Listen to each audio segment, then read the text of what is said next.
Төлен Әбдік, оң қол, дәрігердің әңгімесі.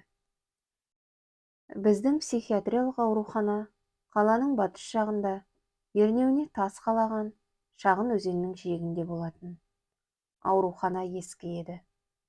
Сылақтары түсіп қалған алабажақ кірпіш дуалының төбесінде әбден тат басып, шіруге айналған қаңылтыр шатыры бар.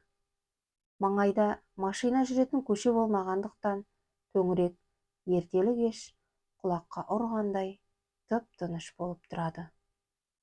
Көктем кезінде өзеннің сарқыраған дыбысын терезені ашып тастап, түнімен естіп шығасың.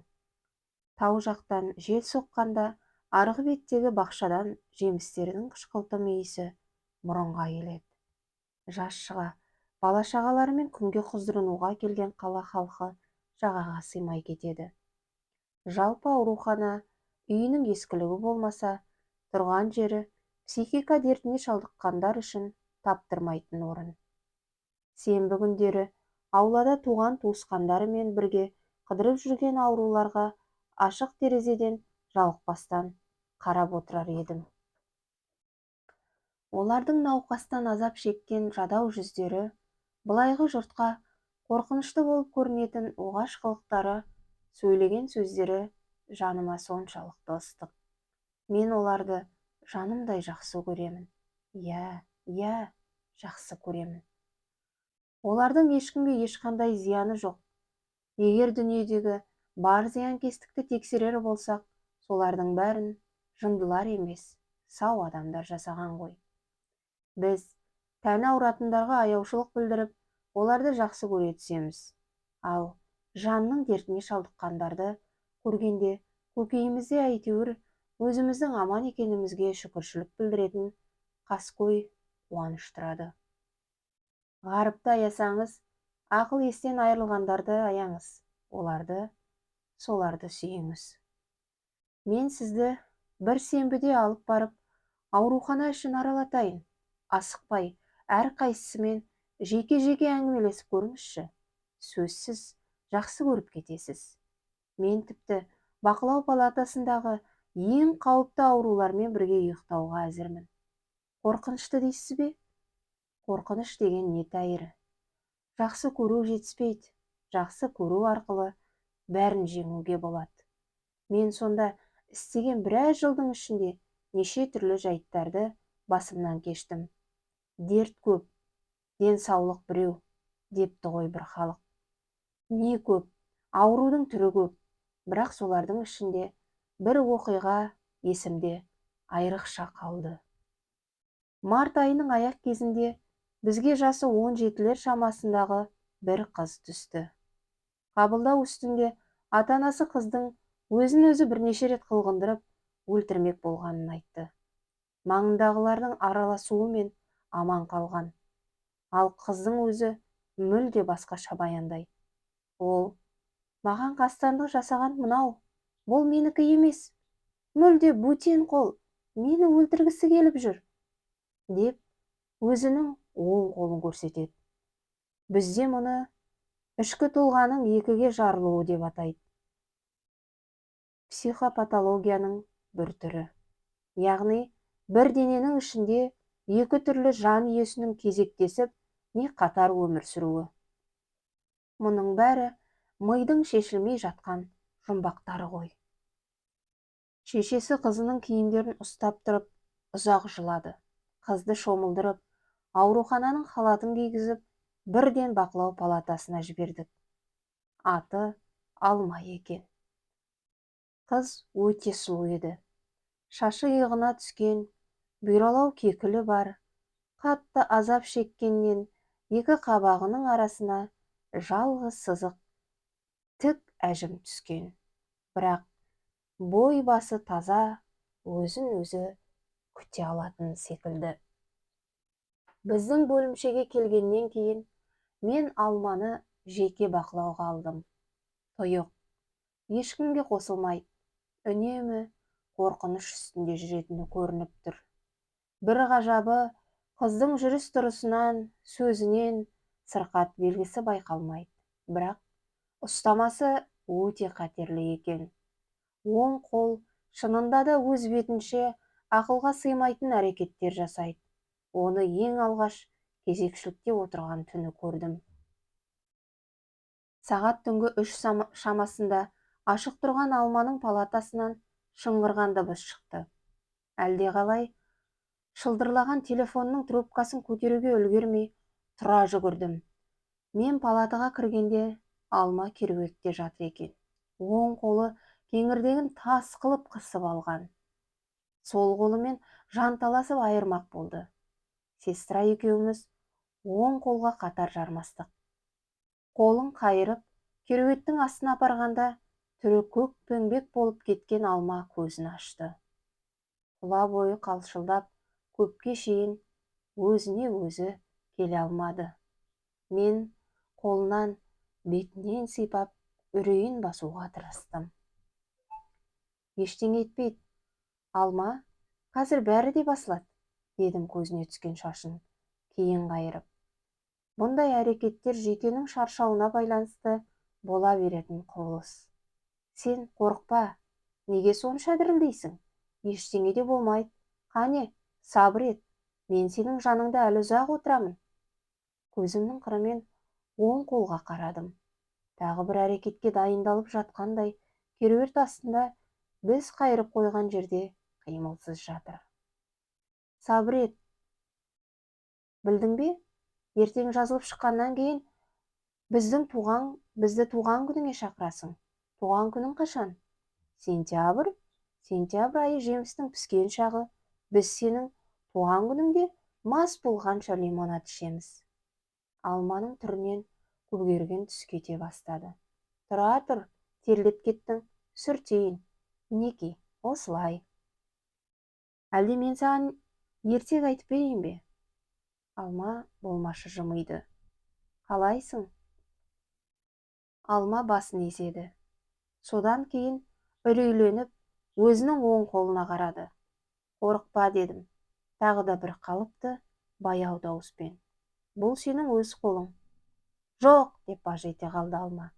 Жоқ, менікі емес. Жоқ. Алма тағы да терлеп кетті. Мен Алманың кереует астындағы қолын ұстадым. Қол дір ете қалды. Мінекей, ештеңе де жоқ. Қорқатын түк те жоқ. Бұдан былай мен саған күнде жатарда әңгіме айтып беріп тұрамын. Жарай ма? Жарайды, деді аздап тынышталған Алма. Қарашы, қандай әдемі қызсың. Ертең жазылып шыққан соң біз сені киноға түсіруге жібереміз. Алма ептеп көңілдене бастады. Мен оның жанында таң бозарғанша отырдым. Сол күннен бастап Алманың науқасы туралы жеке күнделік жүргіздім. Тіпті өзіме жеке ғылыми объектінің табылғанына қуанғанымды да жасыра алмаймын. Оң қол Алмаға тек қалың ұйқы құшағына енгенде шабуыл жасайды. Яғни өзіне қанша түсініксіз болғанымен өзін өзі өлтіру ниеті қыздың миында бар деген сөз. Бірақ ол ниет кімнің ниеті, қайдан келген? Алманың бүкіл өткен өмірін, мінез-құлқын, адамдармен қарым-қатынасын зерттей келіп, мұны өз басынан туған ниет деуге себеп таба алмадым. Бұл қалайда қанмен, тұқым қуалаумен келген ниет. Науқастың шешесі, я әкесі, я әкесінің әкесі бір кезде өзін өзі өлтірмек болған. Енді олар әлдебір құпия заңдылықпен Алманың санасында тұрып, өздерін өздері өлтіргілері келеді. Бірақ олардың өздері жоқ. Санасының иесі қыз өлуге тиісті. Әлгі ниет қыздың организмі толық тыныштыққа енген кезде ғажайып қатерлі рефлекс арқылы оянып, оң қолға сигнал береді. Ұстама 3-4 күнде бір, кейде тіпті күн сайын болып тұрады. Алма үреймен шала ұйқыдан мүлде жүдеп кетті. Біз енді оң қолды кереуетке байлап тастайтын болдық.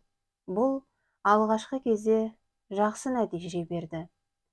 Алма бір аптадай тамаша ұйықтап жүрді. Бірақ оң қол басқа бір қулық ойлап тапты. Ол Алманың көзі ілінісімен байлаудан жұлқынып, дамылсыз ырғая оята бастайды. Ұйқысыздықтан азап шеккен Алма галлюцинацияға ұшырады. Енді оң қолды байлаудан босатып, тек түнгі сағат 3 пен 5-тің арасында бұрынғыша күзетіп отыратын болдық. Шынымызды айтсақ, күзеткеннен басқа ештеңе бітірмедік. Ешқандай дәріден де, электротерапиядан да. Қайта электротерапия жағдайды қиындатып жіберді. Әсер болмады. Сенбі күні сағат 9-дан бастап Алманың шешесі мен ағасы келеді. Құлыным, дейді анадайдан шешесі. Қалайсың, құлыным? Алма үнсіз басын изейді. Шешесі үйден әкелген тағамдары мен жемістерін сөмкесіне шығара бастайды. Керегі жоқ, дейді Алма басын шайқап. Тамақтың керегі жоқ. Содан кейін орауыл жемісті алып отырғыштың үстіне қояды. Шешесі мен ағасы Алманың түріне біраз қарап отырады. Құлыным, дейді шешесі орамалымен көзін сүртіп. Сосын өткен түні үйге қонақтар келгенін, олардың Алма жататын палатының нөмірін сұрап алғанын, алдағы сенбіде келіп қалулары мүмкін екенін әңгіме қылады. Алма үндемейді. Шешесі Алманың бір құрбысының телевизордан тақпақ оқығанын айтады. Алма қабағын шытады. Шешесі қызының түріне үнсіз барлай қарап, қабақ шытуын дерттен болып отырған құбылыс деп өзінше ұғып жым болды. Олар үйлерінде болып жатқан әрбір қызық оқиғаның Алмаға шаншудай қадалатынын түсінбейтін. Жандарына мен келемін. Шешесі бүкіл бәледен құтқаратын құдірет менің қолымда тұрғандай маған сұраулы, жалынышты көзбен қарай береді. Мен Алманың шашын сипаймын. Алма, ертең-ақ жазылып шығады, деймін сенімді көтеріңкі дауыспен. Сіздер бекерге қайғыра бермеңіздер. Бізде дерті асқынып кеткен аурулар да жатыр. Оның жанында Алманыкі ойыншық қой. Қызы мүлде жазылып шыққандай, шешесі есі шығып қуанып, қайта орамалын алып көзін сүртеді. Айтқаның келсін айналайын, дейді даусы қалтырап. Бағың ашылсын, бақытың жансын айналайын. Содан кейін бір айтқан сөзін әлденеше қайталап, Алманың сүт кенжесі екенін, көзінің қарашығындай аялап тәрбиелегенін, үйде де, түзде де тірі пендеге қақтырып көрмегенін, ал енді мына дерт ешқайсының тұқымында болып көрмеген сұмдық екенін айтып, мұңын шағады. Олар Алманың көңілін қайтып аулау керек екенін біле алмай, бір-біріне жалтақтап қараумен түске дейінгі уақытты өткізеді де, ақылай-оқылай көздерінің жастарын сығып үйлеріне қайтады. Алма ештемеге селт етпеген күйі мелшиіп қала берді. Дүниедегі ең қиын зат жалғыздық қой. Төңірегіңде іштегі қайғың мен қуанышыңды өзіңмен бөлісе алатын жан серік адамдар барда, тірліктің де, өлімнің де бір мағынасы болуы хақ. Бұдан рас, өлімнің салмағы жеңілдеп кетпейді. Өлім қашанда қорқынышты. Бірақ сенің өлімнен қашып, тіршілікке ұмтылуыңның өзі сол тіршіліктің мағынасы барын дәлелдейді. Ал жер бетінде бүкіл тіршілік атаулы жойылып, әлемде жалғыз қалған бір сәтіңді елестетіп көрші. Мұндайда өлім қорқынышты емес, керісінше тірлігің қорқынышты болмақ. Алма бойындағы рухани жалғыздықты да осыған ұқсас бірдеңе еді. Мен Алманың жалғыздықтан құлазыған көңіліне қалайда олай жалғыз қарасын болып енгім келді. Ойға алған мақсатыма берілгенім сонша, күн сайын түнгі кезекшілікті бір өзім атқарып жүрдім. Мен қатерлі ұстаманың қай мезгілде болатынын жақсы білетінмін. Сондықтан дәл осы уақытта Алманың қасында болып, оң қолым бақылап, кейде тіпті тас қылып ұстап отыратынмын. Бірде ұйықтап жатқан Алманың жанында кітап оқып отырғанмын. Кенет төңіректе әлде бір қимылдың болғанын сездім де басымды көтеріп алдым.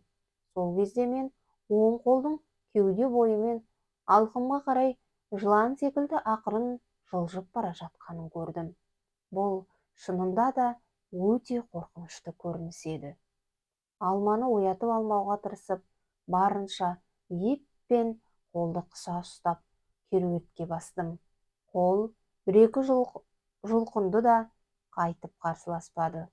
Алма оянып кетті. Маған әлдекімді ажырата алмай отырғандай түйіле қарап біраз жатты. Сосын жұп-жұмсақ алақанымен менің қолымды сипап жатып, қайтадан көзін жұмды. Бірақ көп ұзамай шошып оянды. Үрейлене шыңғырған Алманың әрең дегенде тоқтаттым. Не болды? Неге шошыдың? Түс көрдім, деді ол дірілдеген үнмен. Қандай түс? Қылғындырды, деді даусы одан сайын дірілдеп. Мен тіксініп қалдым. Егер оң қол түсінде қылғындыра бастаса, оған менің еш қайраным жоқ еді. Тек Алманың қорқынышын басу үшін ол әншейін көп ойланғаннан болатынын түстер ғой, дей бердім. Мен тірі болсам, сені аман сақтап қаламын. Түсінемісің? Мен сені күзетіп, күні-түні отыруға бармын. Тек сен бүйтіп қорықпа, маған сен. Алма мені мойнымнан құшақтап, жылап қоя берді. Кішкентай балаша көз жасына малшынған бет-аузын бетіме үйкеді. Аузыма көз жасының кермек дәмі келді. Дертіне шалдыққан болуым ғажап емес. Жалпы менің өзімге сол кезде болмашы көңілімді тіпті қазір де толық дәлелдеп бере алмаймын. Бір білетінім, Алма рухани жалғыз болатын. Ал оны тұңғыш түсінген менмін. Ол жалғыздықтан қашып маған тығылды. Бірақ оған кім болса да бәрібір еді. Әйтеуір біреуге тығылу қажет болды.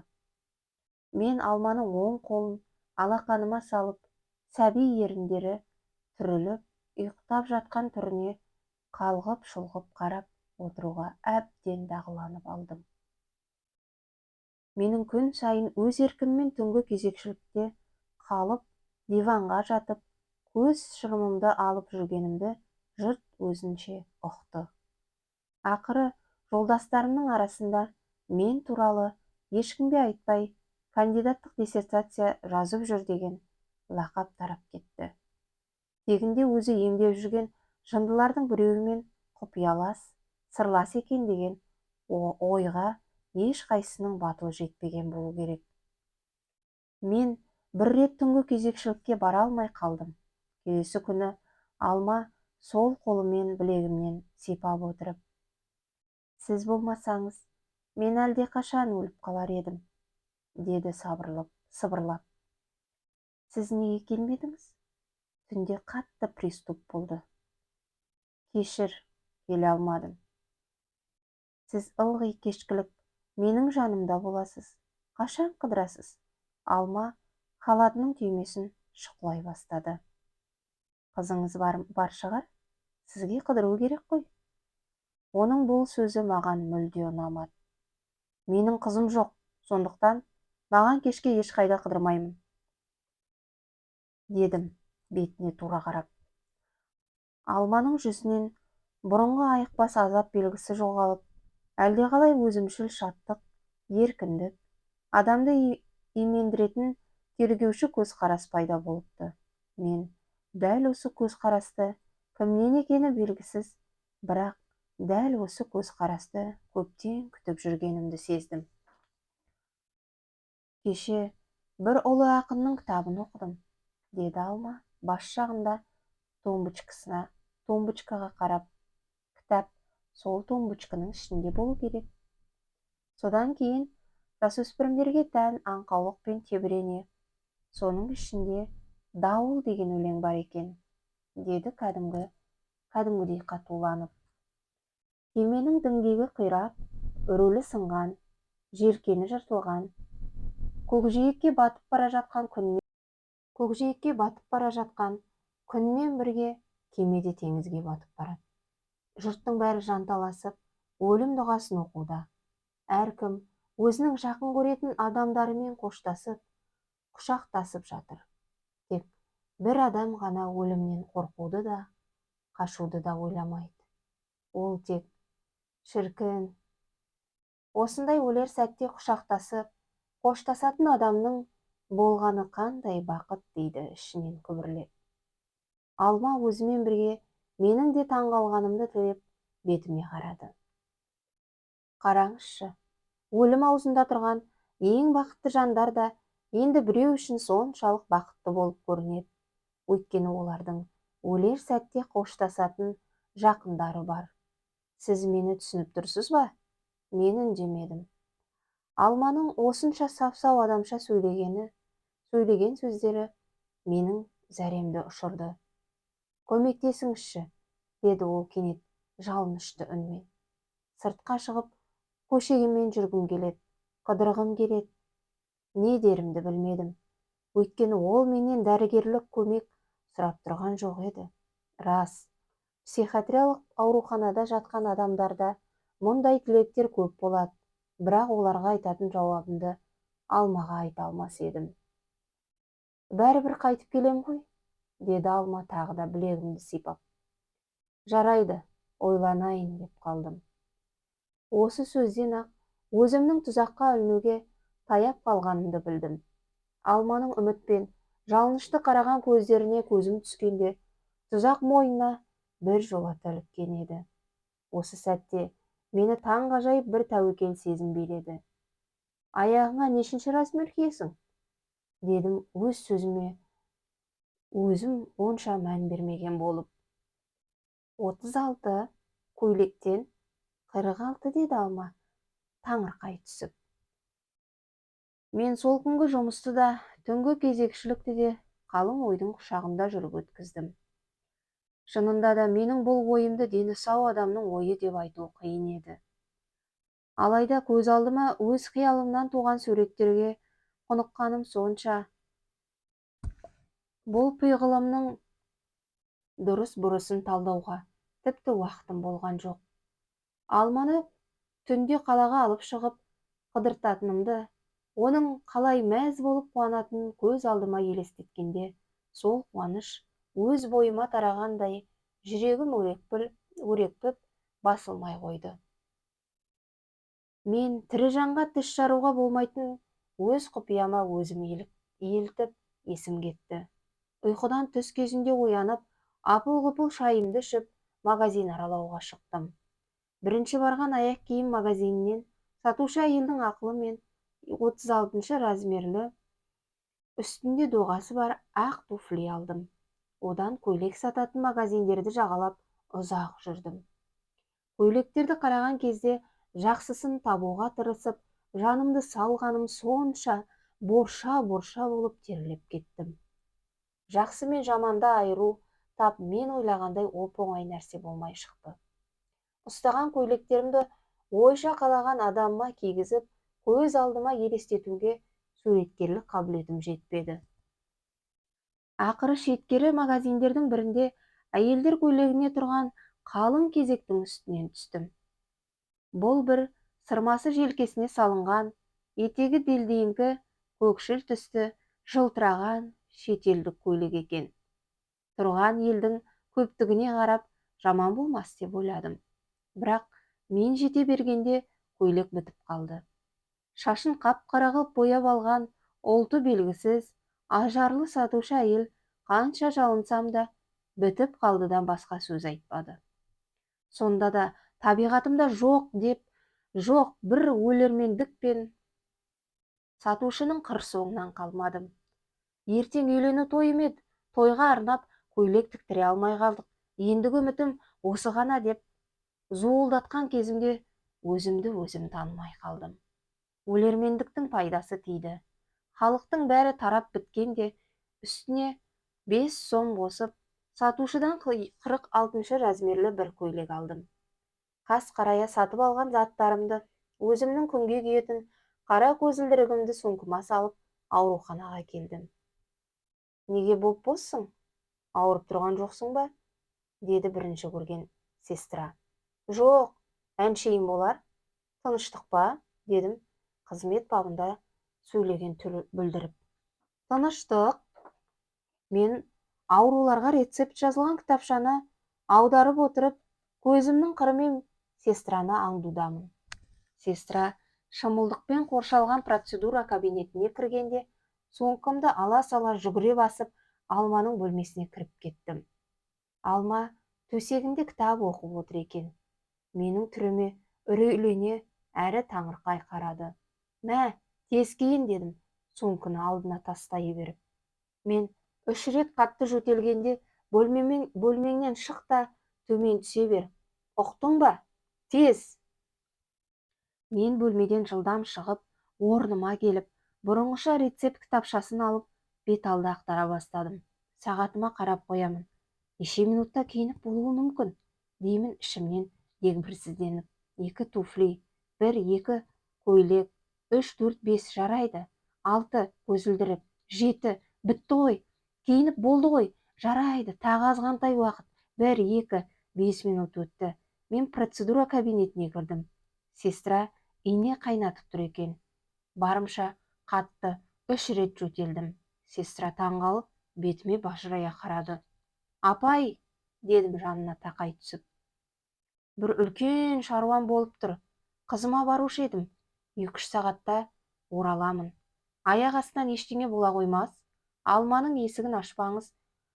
Мен келгенше ұйықтап жатыр. Сестра жер ортаға келсе де, әлі қартая қоймаған, күлімдеген көзінен жастықтың қызығынан кезінде құр қалмаған адамның нышаны байқалатын әйел еді. Өз еркіңде ғой, деді өткен бір қызығы есіне түскендей жымыңдап. Маған несін айтасың? Мен алма шығып үлгердім екен деген күдікпен тағы да сестраны таңғалдырып, мелшиіп бостан-босқа біраз тұрдым. Сонан соң әлде уақытта өткізе түсу үшін сестраны таң тамаша қалдырып, рахмет деген сөзді не үшін айтқанымды білсем бұйырмасын. Ежелеп әрең айтып болдым да, бұрылып кабинеттен шықтым. Төмен түссем, басқыштың бұрышында шашын омырауына түсіріп, қара көзілдірік киген Алма төмен түсуге бата алмай тұр екен. Мен Алманың қолтығынан ұстаған күйі, басымды кекірейте ұстап, шығар есікке беттедім. Артымыздан, мынаның бір өзі келмеп пе еді? Қызы қай жақтан кіріп кеткен? Деген сөзді екеуміз де естідік. Сыртқа шыққанда, август айының түнгі самалы тынысты кеңейтіп, еркіндікке, оңашаға шақырғандай қуанышты әуей сезім әкелді. Мен көзімнің қиығымен ұрланып, Алмаға қарай бердім. Талдырмаш денесіне көкшіл көйлек құйып қойғандай жараса қалыпты. Бет жүзін жабыңқырай түскен қап-қара шаштары мен көзілдірігі әйел пішініне қалыптасып, үлгермеген шыбықтай әсем тұлғасына түн ішінде ерекше бір құпия түр беріп тұр. Көйлегің дұрыс па? Дедім дұрыс екенін көріп келе жатсам да. Алма бетіне түскен шашын кейін қарай сілкіп тастады да, баланың мақтаныш білдіргеніндей бір түрмен бойын керіп, маған қарап жымиып қойды. Содан кейін еңкейіп, аяғының басына қарады. Ептеп қысады деді. 36 размер ғой, деп ақталдым мен. Троллейбусқа отырдық. Таныс біреудің көзіне түспеш үшін Алманы көлегейлеп теріс қарап тұрдым. Сенің туысқандарыңның бірі көріп қалса, масқара боламыз, дедім құлағына сыбырлап. Мен оның туысқандарын былай қойғанда, басқалардың да көрінгенін қаламадым. Жарайды, деді Алма. Бірақ түрімен онша мән бергендік байқалмады. Тіпті осыдан бәлендей масқара ештеңе көрмей тұрғаны сезіліп тұр. Паркке келіп түстік. Мен қараңғы бұрыштармен жүрмек болып едім, Алма ашық алаңмен өтуді қалады. Жолдың екі жағынан Өскен ал-құзыл гүлдер кешкі сәулемен құлпырып діріл қағады. Жазғы сахнадан шуылдаған оркестр үні келді. Алма көңілдене бастады. Менің қолымды жұп-жұмсақ алақанымен қысып қойды. Кинотеатрдың тұсынан өте бергенде киноға кірейік деді, тоқтай қалып. Жүрегім зырқ ете қалды. Бірақ алманың алдында қорқынышымды сездіргім келмеді. Кірсек кірейік, дедім жан-жағыма алақтап. Киноға билет аларда да, кірерде де, залға еніп отырғаннан кейін де менің көзім әлде біреулер көріп отырған жоқ па деген күдіктен арыла алмай, айналаға жалтақтаумен болды. Ақыры кино басталды. Адамның ішін пыстыратын, әрі талай рет қойылған ескі фильм екен. Адамдар да аз жиналыпты. Мен киноны көрмедім десем де болғандай. Қара көлеңкеде экранға сүзіле қарап, қимылсыз отырған алмадан екі көзімді ала алмадым. Мен оның көзіне қараған сайын, бүкіл қиялымда жүрген сұлулықтан алманың әлде қайда артық екенін сездім. Айтып беруге келмейтін, ең бір құпия, беймәлім әсер сұлулық әсері.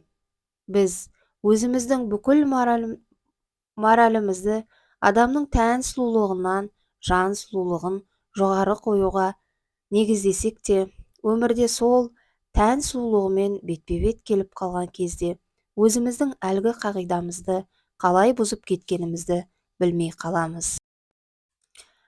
Өз еркімізбен ақылы аз болса да сұлу әйелдерге үйленуге дайынбыз.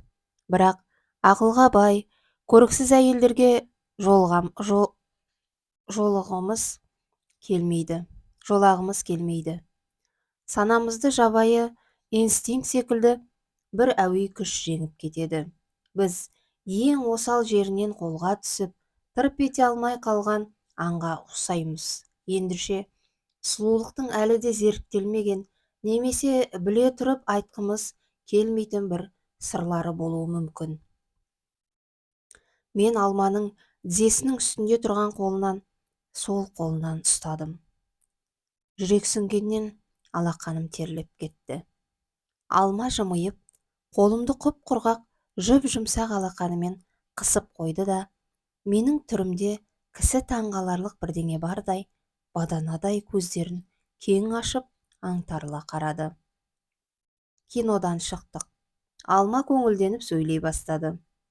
Кинода неге ылғи сұлу әйелдер ойнайтынына түсінбеймін, деді қолын жайып. Сұлу емес әйелдер жұртқа үлгі бола алмай ма? Олардың бойынан жақсы қасиеттер табуға болмай ма? Жақсылықтың терең тамыры сұлулықта, өйткені тіршілік тәннен басталады. Ал сұлу адамдардың ақылсыз, жаман болып шығуы диспропорция өмірдің күрделілігінен, қиындығынан, алғашқы тепе-теңдіктің жиі бұзылуы. Балмұздақ жегім келеді, деді ол менің сөзімнің аяғын күтпей. Балмұздақ кездеспеді. Екеуміз қара көлеңкеге қойылған арқалығы жоқ жайдақ орындыққа отырдық. Маған гүл жұлып берші, деді кенет бетіме тесіле қарап. Мен оның осынша қисынсыз талабын қалай ұғарымды білмей дағдарып қалдым. Қазір, дедім де, қорқып тұрғаныма қарамастан, орнымнан тұрып, гүл алаңына беттедім. Бұл біздің үлкен қателігіміз болды. Алақандай болып, қауыз ашқан қып-қызыл гүлдердің екі талын жұлып алып, жиекке шыққанымда, бері жүріңіз деп, саусағымен іліп тартып тұрған портфелі бар қалқанқұлақ милиционерді көрдім. Мен жалтақтап алма отырған жаққа қарай бердім. Бері дедім ғой мен сізге, әлде тағы біреулеріңіз бар ма? Жоқ, дедім зәрем ұшып. Бөлімшеге. Сіз неге? Көріп тұрып ысқырмайсыз, дедім мен ыза болып. Сіз әдейі жұлсын деп тұрсыз, өйткені мен сізге біреуді ұстау керек. Милиционер бір сәт аңтарылып жауап бере алмай қалды. Содан кейін мені әдейі сайқамазақтықпен айтып тұр деп ойлаған болуы керек. тақай бере жеңімнен ұстады да, дөрекілеу жұлқып қалып, бөлімше тұрған жақты иегімен көрсетті. Бөлімше ішіне кіргенде аздап есімді жидым. Көп болса штрафын төлеп құтылармын, дедім ішімнен. Юстициядан білетін азғантай заңдарымды есіме түсіріп, қане, документтеріңіз, деді. Телефонның құлағында отырған егделеуі мені көргенге қуанышты жандай көңілдене дауыстап. Осы кезде бөлмеге Алма кіріп келді. Мен инфаркт болуға сәл қалдым. Бітті енді, дедім, ішімнен үміт атаулыдан күдерімді үзіп. Бір сәттің ішінде өзімнің дәрігерлік атқа сай емес қылмысты әрекеттерім мен бүкіл ауруханаға, дәрігерлерге, қыздың ата-анасына, қала берді бүкіл қала халқына әйгі болған масқара күйімді елестетіп көрдім. Бірақ Алманың келуі жағдайды мүлде өзгертіп жіберді. Алманың сұлулығы отырғандардың бәріне бірден апиын сорғандай әсер етті. Телефон құлағында отырған егде милиционер де, мені ертіп келген қалқан құлақ та, формасыз, жай киінген жас жігіт те ызғарлы жүздерін жылытып, мүлде өзіміз секілді, қас қабағы түсінікті, ет сүйектен жаралған кәдімгі адам қалпына келді. Бәрінің көздерінен, «Я, отырыңыз, шаруаңызды айтыңыз, көмекке біз дайын» деген секілді құп ниет сезілді.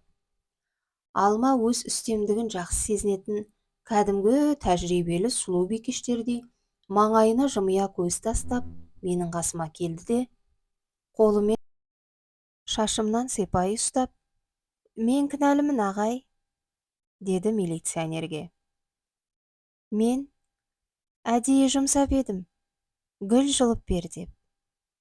Неге? Деді қалқан құлақ қатаң дауыспен. Бірақ түрі жымиып, әшейін әзіл екенін білдіріп тұр. Әдейі, деді Алма қайталап. Әдейі, мені сүймекен деп, менің бойымда тоқ соғып өткендей болды. Охо, деді телефон құлағында отырған егделеу милиционер. Мінекей, қазіргі жастар, қандай ашық мінез. Жігітті солай сынауға бола ма? Деді формасыз жігіт. Бұл қоғамдық тәртіпті бұзу. Жігітті басқа жерге сынау қажет. Кешіріңіз, деді. Алма мені сол қолымен қапсыра құшақтап. Бір жолға кешіріңіздер. Әйтпесе жарайды. Мені айыптаңыздар. Жарайды. Қыздың алдында жігіттің беделін түсірмей-ақ қояйық. Милиционер де тасбауыр адамдар жандар емес айналайын. Бәрімізде жігіт болып көргенбіз. Мә, егде милиционер маған паспортымды ұсынды. Рахмет. Сыртқа шыққаннан кейін парктың қақпасына жеткенше бір-бірімізге тіл қатысқан жоқпыз. Гүл жұлып берейін бе? Дедім тоқтай қалып, ыза болып тұрғанымды жасыра алмай. Алма қолымды алып, жұп-жұмсақ қолтығына қысты. Болды енді, деді ілгері тартып. Маған ештеңенің қажеті жоқ. Таксимен қайттық. Әлдеқалай көше шамдары сөніп қалды. Ай, ақ бұлттардың ар жағымен зымырап барады. Аурухананың ауласындағы отырғыштардың тұсына келгенде, Алма алға оза берген мені тоқтатып, өзіне бұрды да мойнымнан құшақтай алды. Мен ерніме жүп-жұмсақ, дымқыл еріннің тигенін сездім. Құдай-ау, не деген жүп-жұмсақ нәзік ерін. Мен Алманың талдырмаш денесін құшақтап, бауырыма бастым. Содан кейін сәбиді иіскегендей жүп-жұмсақ бет аузына бетімді үйкеп, демін жұттым. Әлде бір жан қиюға болғандай рухани тазалықты сезетін секілдімін. Бірақ ол Алманың бойынан тапқан тазалығым ба, өз бойымның тазаруын сезгенім бе, ол арасын толық айырмадым. Ішке кірдім. Алма тең жартысын қара көзілдірік жапқан бетін шашымен бүркей түсіп, мені қолтықтап алды. Екінші қабатқа кірер есіктің алдында Алманы тоқтаттым да өзім ішке ендім.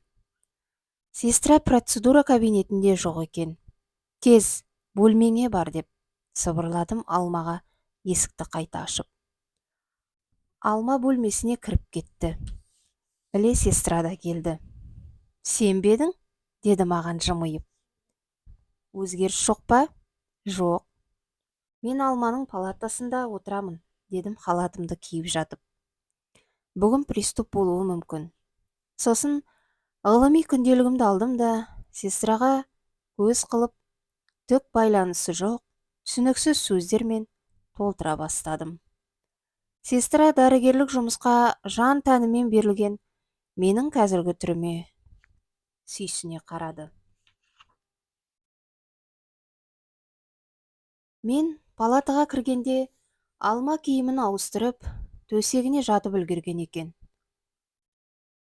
Ортақ құпиялары бар балалардың бір-біріне көз жасап күле беретін секілді. Мені көрген бетте Алма көзімен әлгі есіңде ме дегендей мойнын ішіне тыға жымиып, күліп жібермес үшін қолымен аузын басты. Күнделікті әдетіммен кереуетінің жиегіне отырып қолынан ұстадым. Ол да күндегі әдетінше құп-құрғақ жұмсақ алақанымен қолымды қысты. Мүлде емін еркін.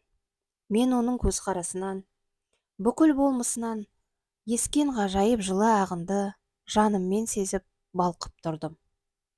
Ұйықта, сен ше? Мен сені күзетіп отырамын, таң атқанша, өмір бойы. Алма көзін жұмды.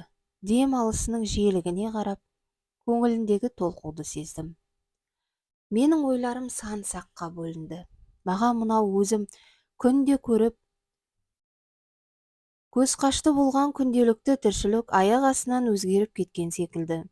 Немесе осы тіршілікке өзім тұңғыш тап болып тұрған тәріздімін. Бірақ мен өмірге мән беретін, сән беретін біздің өзіміздің жеке бақытымыз екенін, бізге сырттан ешқандай сәуле келмейтінін, тіршілікке, маңайға сәуле төгіп, жылу шашатын адамдардың өздері екенін кейінірек түсіндім.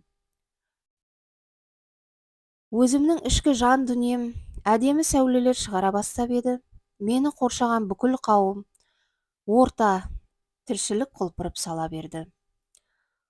Алманың науқасын есіме алдым. Оны емдеу мәселесі дәрігерлік міндет қалпынан табан астында өзгеріп, енді тек өзім үшін жанын сақтап қалу деген төтенше шешімге ұласып кетті. Бір қызығы, сол түн оң қол ешқандай әрекет жасаған жоқ.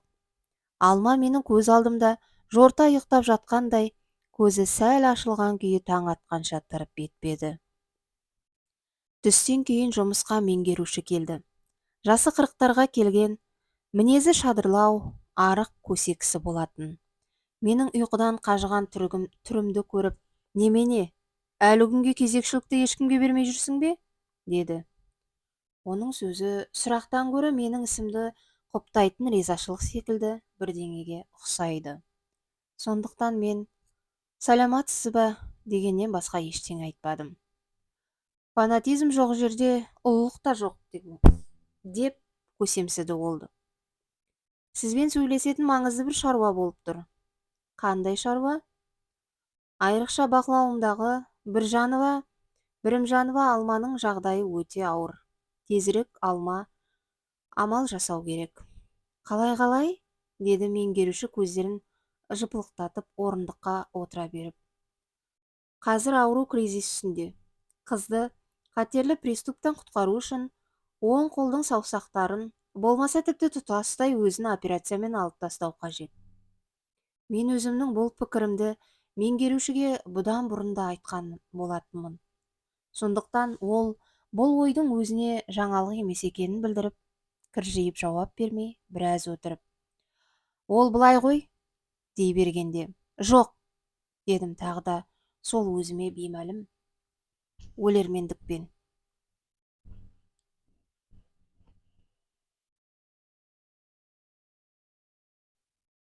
Ол менің бетіме таңырқай қарады. Содан кейін жүзімнен әлдебір маңызды бірдеңе ұққандай болып үндемей қалды. Мен, мінекей, бірнеше ай бойы қатарынан көз жазбай бақылап келемін, дедім жүрегім дүрсілдеп, дегбірімнің қашып тұрғанын сездірмеуге тырысып. Басқа ешқандай амал қалған жоқ.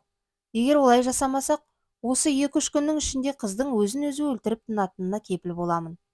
Меңгерушіге әсер ету үшін осы сөзді айтуын айтсам да, бойымның әлденеге дір ете қалғанын, әлгі сөзді бекер айтқанымды түсіндім.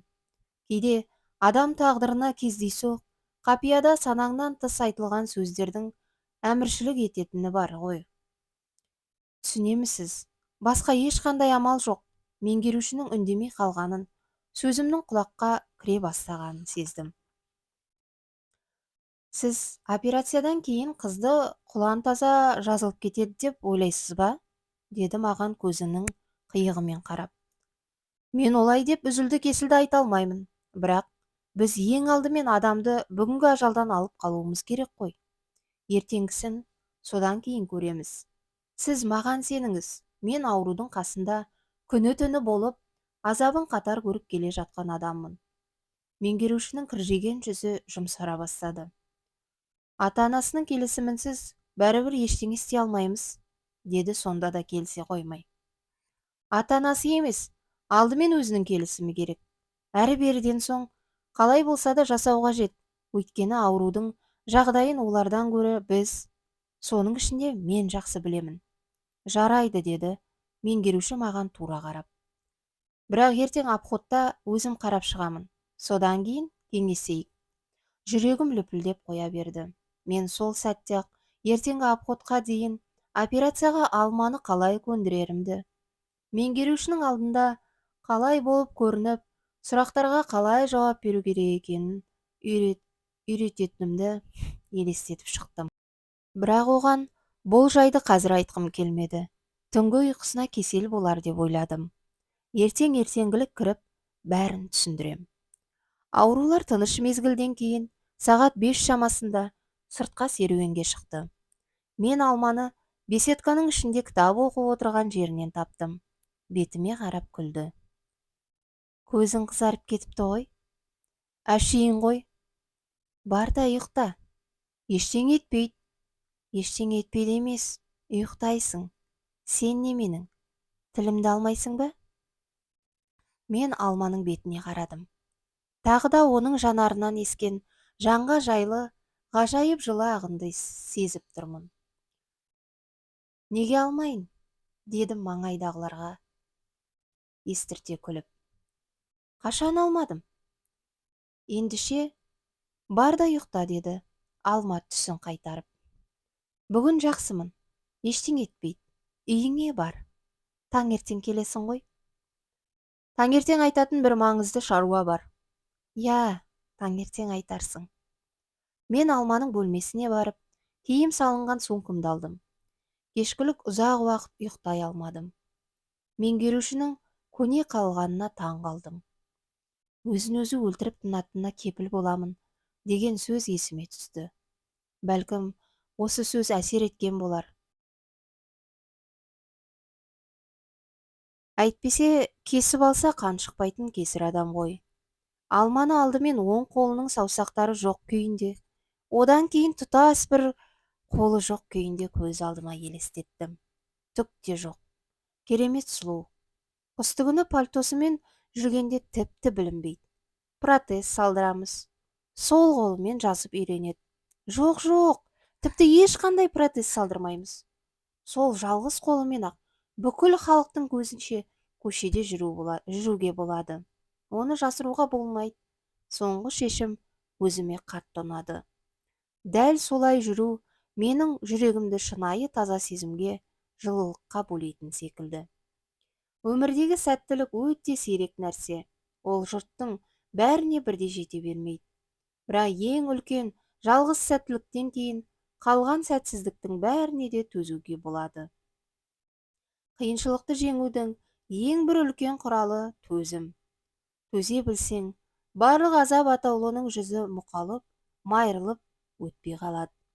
Мәселен, біреу мойныңа 10 килограмм тас байлап қойса, 20 килограмм тас байламағанына шүкіршілік қылып, жаңағы күйіңді бақытты халге айналдырып жіберуге болар ма еді?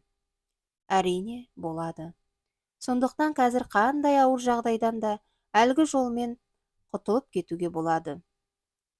Ол үшін тек тіршілік керек, тірлік керек. Қол деген немене? Қол деген түк те емес. Рас, дүниенің бәрі адамның қолымен жасалады. Бірақ зұлымдық та адамның қолымен жасалмай ма? Зұлымдық жасайтын қолды тез кесіп тастамаса болмайды. Тез кесіп тастау керек. Тез. Мен таңертең ерте ояндым. Кешегі оқиғаны, түнгі ойларымды еске алғанда, ұйқым бірден шайдай ашылды. Таңертеңгі асымды шала-пұла ішіп ауруханаға келдім.